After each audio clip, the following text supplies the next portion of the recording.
Disclaimer. இந்த video எந்த loan app, bank அல்லது ஃபைனான்சியல் சர்வீஸையும் ப்ரமோஷன் செய்யவில்லை. இது கல்வி மற்றும் பொது தகவல் நோக்கத்திற்காக மட்டும். கடன் பட்டார் உள்ளம் போல் கலங்கி நின்னான் இலங்கை வேந்தன் அப்படின்னு சொல்லுவாங்க.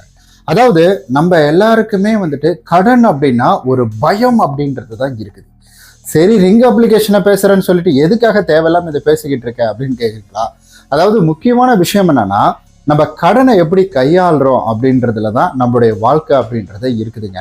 ஸோ நீங்க நல்லா யோசிச்சு பாருங்களேன். நம்ம எல்லா விதத்திலையுமே கடன் படுறோம், நன்றி கடன் படுறோம். ஸோ அந்த நன்றி கடனை நம்ம திருப்பி செலுத்துறோம்.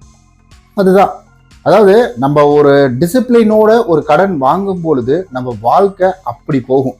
அந்த டிசிப்ளினை ஸ்கிப் பண்ணிட்டோம் அப்படின்னம்னா வச்சுக்கோங்களேன்.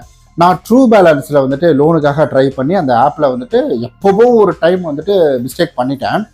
அப்போ என்ன விரக்தியில் இருந்தேன்னு தெரியல. அப்போ அந்த டைமில் ஏதோ நம்பரை போட்டு என்னுடைய பேன் கார்டு போட்டேன். ஸோ எல்லாமே என்னுடைய மொபைல் நம்பரை போட்டால் ஓகேன்னு சொல்லுது. பேன் கார்டை என்ட்ரு பண்ணும்பொழுது ஆல்ரெடி ரெஜிஸ்டர்ட் அப்படின்ற மாதிரி சொல்லுது. எந்த நம்பரை போட்டு வந்தேன், எந்த நம்பரை போட்டு லாகின் பண்ணேன்னு தெரியல. அதுவே ரிங் அப்ளிகேஷன் அப்படின்றதுல பார்த்தீங்கன்னா, நான் எடுத்ததுல இருந்து இப்போ வரைக்கும் கரெக்டாக கட்டிக்கிட்டு இருக்கேன். லாஸ்ட் ஃபைனல் அமௌண்ட் அப்படின்றது வட்டி அவன் அதிகமாக தான் கொடுக்குறான்.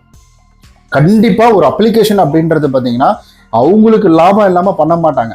நல்லா யோசிச்சு பாருங்க. இதெல்லாம் அவங்களுக்கு நான் ஏதோ சிபாரிசு பண்ற மாதிரி இருக்கும், அப்படிலாம் கிடையவே கிடையாது. ஸோ நம்ம ஃபினான்ஷியலாக கரெக்டாக இருக்கிற வரைக்கும் சொல்றேன். நான் இப்போ எனக்கு ஒரு தேவை வரும் பொழுது அந்த ஒரு பெரிய தொகையா இருந்தாலும் அதை நான் எடுத்துக்கிட்டேன். 2000 ஆரம்பிச்சேன். கிட்டத்தட்ட ஒரு 3 வருஷத்துக்கு மேல அந்த அப்ளிகேஷன் நான் பயன்படுத்திக்கிட்டு இருக்கேன். இந்த அப்ளிகேஷனை பொறுத்த வரைக்கும் இது இப்பயும் சொல்றேன், இந்த அப்ளிகேஷனுக்கு நான் சிபாரிசு பண்ணவோ ப்ரொமோஷன் செய்வோ அதெல்லாம் எதுவுமே கிடையாது. இது என்னுடைய 3 வருட அனுபவம் அப்படின்றது தான்.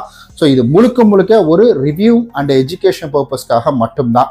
எனக்கு தெரிஞ்ச விஷயம் உங்கள்கிட்ட சொல்றேன். ஒருவேளை இந்த அப்ளிகேஷனை நீங்க பார்த்துருப்பீங்க, இன்ஸ்டால் பண்ணலான்னு போயிட்டுருப்பீங்க. இதுல இருக்கக்கூடிய நிறை குறைகள் எல்லாம் தெரிஞ்சுக்கணும் இல்லைங்களா? அதுக்காக தான். அதாவது இந்த அப்ளிகேஷனுடைய ப்ளஸ் பாயிண்ட் அப்படின்னு கேட்டீங்கன்னா, என்கிட்ட இப்போ வரைக்கும் இன்கம் ப்ரூஃப் அப்படின்றது வாங்கலைங்க. ஸோ இப்போ வரைக்கும் அதுல என்ன ஒரு அப்டேட்டிங் ஆப்ஷன் இருக்கு அப்படின்னு கேட்டீங்கன்னா, ஸோ அதுல நம்ம எக்ஸ்ட்ரா லோன் வேணும், அமௌண்ட் அதிகப்படுத்திக்கணும், லட்சக்கணக்கில் போட்டுக்கணும் அப்படின்னா தான் உங்ககிட்ட இந்த ஸ்டேட்மெண்ட் மாதிரி கேட்குறாங்க. அதுவும் சேலரி ஸ்லிப் தான் இருக்கணுன்றது கிடையாது, ஸ்டேட்மெண்ட் மாதிரி கேட்குறாங்க. எனக்கு தெரிஞ்சு ஃபியூச்சர்ல எல்லாமே ஸ்டேட்மெண்ட்டுக்குள்ள வந்துருவாங்கன்னு நினைக்கிறேன். எதுக்கு சேலரி ஸ்லிப்பு, உனக்கு வருமானம் வருதா, சரி ஓகே கட்டிக்கோ அப்படின்ற மாதிரி. ஸோ அது மிகப்பெரிய ஒரு ப்ளஸ் பாயிண்ட். ரெண்டாவது, இதுல கஸ்டமர் சர்வீஸும் இருக்குது. கஸ்டமர் சர்வீஸ்ல தமிழ்லயும் இருக்கிறாங்க, தமிழ்ல ரெஸ்பான்ஸ் பண்றாங்க. But sometimes Tamil, English, Hindi இதெல்லாம் கலந்து பேசுவாங்க. அது ஓகே, ஏதோ ஒன்று மேனேஜ் பண்ணிக்கலாம். மெயில் அனுப்புனா ரெஸ்பான்ஸ். அது மட்டும் இல்லாம நம்ம டைம் கேட்டு கஸ்டமர் கேருக்கு கால் பண்ணி டைம் கேட்டால் டைம் தராங்க. நான் இது வரைக்கும் கேட்டது கிடையாது. ஸோ நம்ம சப்ஸ்கிரைபர்கள் நிறைய பேர் சொல்லியிருக்காங்க, இந்த மாதிரி ரிங் அப்ளிகேஷன்ல டைம் கேட்டேன் பிரதர், டைம் கொடுத்துட்டாங்க அப்படின்ற மாதிரி நம்ம சப்ஸ்கிரைபர் எல்லாமே சொல்லியிருக்கிறாங்க. அது ஓகே, அது ஒன்று. ஸோ அது மட்டும் இல்லாமல் இதில் நம்ம எக்ஸ்ட்ரா ஏதாவது இன்ட்ரெஸ்ட் இருக்குன்னா, இதுவும் நான் இது பண்ணது கிடையாது, நம்ம சப்ஸ்கிரைபர் சொல்றது தான். இதில் ஏதாவது வட்டி விகிதம் அதிகமாக வருது அப்படின்னா, அதாவது லேட் பேமெண்ட் சார்ஜஸ் பெனால்ட்டிலாம் வருது, அதை கூட கொஞ்சம் பேசினா கொஞ்சம் வேவர் பண்ணுறாங்க அப்படின்ற மாதிரி ஒரு சிலர் சொல்லியிருந்தாங்க. கஸ்டமர் கேருக்கு மெயில், அதுக்கப்புறம் கால் பண்றது, இது எல்லாத்துக்குமே ரெஸ்பான்ஸ் இருக்கு அப்படின்றதும் இதுல இருக்கு. அது நான் பண்ணியிருக்கேன். எனக்கு சில விஷயம் நடந்துச்சு, அதுல நான் பண்ணியிருக்கேன். அண்ட் இதுல மெஜாரிட்டி அப்படின்றது நம்ம மொபைல் நம்பர்லயே Aadhaar card, PAN card linked இருந்தது. Aadhaar card, PAN card, mobile linked mobile number நம்ம கையில இருக்குன்னா அதை நம்ம லாகின் பண்ண உடனே ஸோ அதுல எல்லாமே டீட்டெயிலாக எடுத்துக்கிறாங்க. ஏன்னா பிகாஸ் நான் ஸ்டார்ட் பண்ணும்போது பே லேட்டர்ல ஆரம்பிச்சேன். Ring powered by pay later அப்படின்னு, ரிங் பவர் லோன் அப்படின்னு வந்துச்சு. ஸோ அதுக்கப்புறமேட்டுக்கு pay later first, power loan அடுத்தது, அதுக்கப்புறம் இப்போ டைரக்டா லோன் கிசத்து கூட டைப் அப்படின்றத வச்சிருக்கிறாங்க. ஸோ இதுல அதாவது பே லெட்டர்ல ஆரம்பிச்சு அப்பக்கப்ப ரீபேமெண்ட் பண்ணிக்கிட்டு அந்த பூஸ்ட் பண்றதுக்காக இது என்ன பண்ணணும், ஷீல்டுன்னு சொல்லிட்டு ஒரு அமௌண்ட் கட்ட சொல்லுவாங்க. அந்த அமௌண்ட் கட்டினீங்கன்னா உங்களுக்கு எக்ஸ்ட்ரா அமௌண்ட் பூஸ்ட் பண்ணி கொடுப்பாங்க. அப்படி அந்த பூஸ்ட் பண்ணும்போது இப்போ ஒரு 1000 ரூபாய் எலிஜிபிலிட்டினா அடுத்து அப்படியே ஒரு 1000 ரூபாய் எலிஜிபிலிட்டி, 2000 ரூபாய் எலிஜிபிலிட்டி அப்படின்ற மாதிரி அந்த பூஸ்ட் அமௌண்ட் கம்மியாக தான் இருக்கும். ஒரு 200 ரூபாய் என்னமோ வரும்னு நினைக்கிறேன். அது எதுக்காக வாங்குறாங்க அப்படின்றது தெரியல, அது எக்ஸ்ட்ரா பண்ணி கொடுக்குறது வாங்குறாங்க போல. சரி ஓகே, அதெல்லாம் முதல்ல நடந்துட்டு இருந்துச்சு. பட் இப்போ கிடையாது. இப்போ முழுக்க என்ன பண்ணிட்டாங்கன்னா, டைரக்டா இது ஒரு லோன், அவ்வளவுதான், உங்களுக்கு பர்சனல் லோன் கிடைக்கும் அப்படின்ற ஒரு கான்செப்டுக்குள்ள இவங்க வந்திருக்கிறாங்க. சரி ஓகே, இத்தனை வருட காலங்களில் எனக்கு இதுல இருக்கக்கூடிய மைனஸ் அப்படின்றது என்னன்னா, இதுல டென்யூர் டேட் அப்படின்றது இப்பதான் ஒரு 1 இயர் அப்படின்றத கொண்டு வந்திருக்கிறாங்க.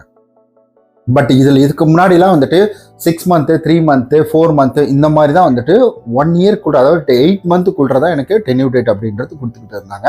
பட் இப்போ எக்ஸ்டெண்ட் பண்ணியிருக்கிறாங்க. ஸோ அது வந்துட்டு என்னுடைய ப்ரொஃபைலு நான் ரீபேமெண்ட் பண்ணுறது இதெல்லாம் வச்சு பண்ணியிருக்காங்க அப்படின்றது என்னால் புரிஞ்சுக்க முடியுது. ஸோ அடுத்தது இதில் மைனஸ் அப்படின்றத எடுத்துக்கும் பொழுது வந்துட்டு இதில் முக்கியமானதாக நம்ம பார்க்கக்கூடியது வட்டி விகிதம் அப்படின்றது 30 to 33 இந்த ரேஞ்சுக்குள்ளே இருக்குது. வட்டி விகிதம் அதிகம். ஸோ இதில் இன்னும் நல்ல விஷயம் என்னன்னா, உங்களுக்கு ஃபர்ஸ்ட் டைம் தான் வீடியோ கேவைசி அப்படின்றது, 2வது டைம்னா வீடியோ கேவைசியில் டேரெக்டாக பேங்க் அக்கௌண்ட் வந்துடும். சம்டைம்ஸ் எனக்கு இதில் நான் வந்துட்டு அனுபவிச்சதில் என்னன்னு கேட்குறீங்கன்னா, இந்த ரீபேமெண்ட்டில் வந்துட்டு சில விஷயங்கள் அனுபவிச்சிருக்கேன். ரீபேமெண்ட் பண்ணும்பொழுது ஸோ அந்த அக்கௌண்ட்டில் பணம் இருந்து அவங்க எடுக்கல. அதுக்கப்புறம் நானாக ஃபோன் பண்ணி கேட்டு வாண்டடாக நானே மேனுவலாக ரீபேமெண்ட் அப்படின்றது பண்ணினேன். ஸோ அந்த ஒரு விஷயம் அப்படின்றது வந்துட்டு இதில் இருந்தது. அந்த ஒரு இம்பாக்ட் அப்படின்றது ஏற்பட்டுருச்சு. அது சமீப காலத்தில் அது ஒன்று நடந்துச்சு. மற்றபடி இதில் மைனஸ் அப்படின்னா இதுதாங்க, வட்டி விகிதம்.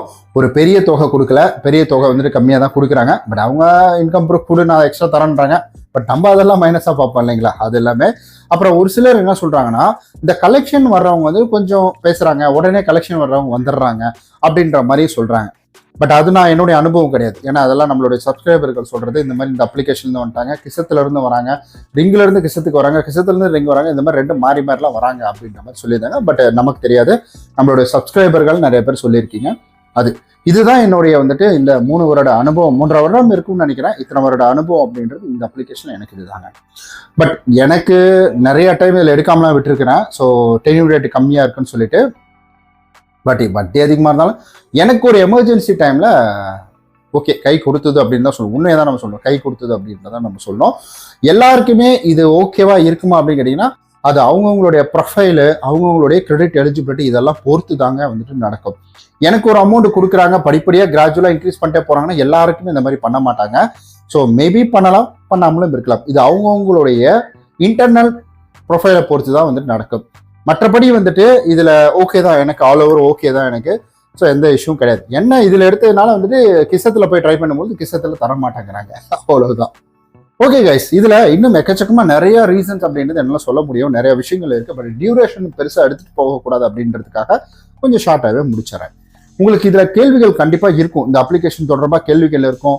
வட்டி விகிதம், லேட் பேமெண்ட் சார்ஜ், பெனால்ட்டி இதெல்லாம் பற்றி கேள்விகள் இருக்கும். அதெல்லாம் நீங்கள் கீழே மறக்காமல் கமெண்ட் பண்ணுங்கள். கண்டிப்பாக நான் உங்களுக்கு டெக்ஸ்ட் மூலிமா ரிப்ளை கொடுக்குறேன். ரொம்ப நன்றி இந்த வீடியோ நீங்கள் ஒரு தூரம் பார்த்ததுக்கு. எனக்கு இதில் வந்து ஷூராக நான் சொல்லுவேன், எனக்கு இன்கம் ப்ரூஃப்லாம் அவங்க வாங்கலை. ஸோ கேட்டாங்க 65,000, எனக்கு இன்கம் ப்ரூஃப் இல்லாமல் தான் 65,000 சில்லற அப்படின்றது வந்து கொடுத்தாங்க. மற்றபடி வந்துட்டு எக்ஸ்ட்ரா நீங்கள் லாகின் பண்ணி இது பண்ணுங்க, ஸ்டேட்மெண்ட் கொடுங்க அப்படின்றது அது ஸ்ட்ராங்காக அவங்க சொல்லிட்டாங்க. பட் எனக்கு இதுவே போதும் அப்படின்னு சொல்லிட்டு தான் இந்த 65,000 சில்லற லோன் அப்படின்றது எடுத்து இப்போ 6,235 ரூபா 36 ரூபா வந்துட்டு மாச இஎம்ஐயாக கட்டிக்கிட்டு வரேன். தேங்க்யூ.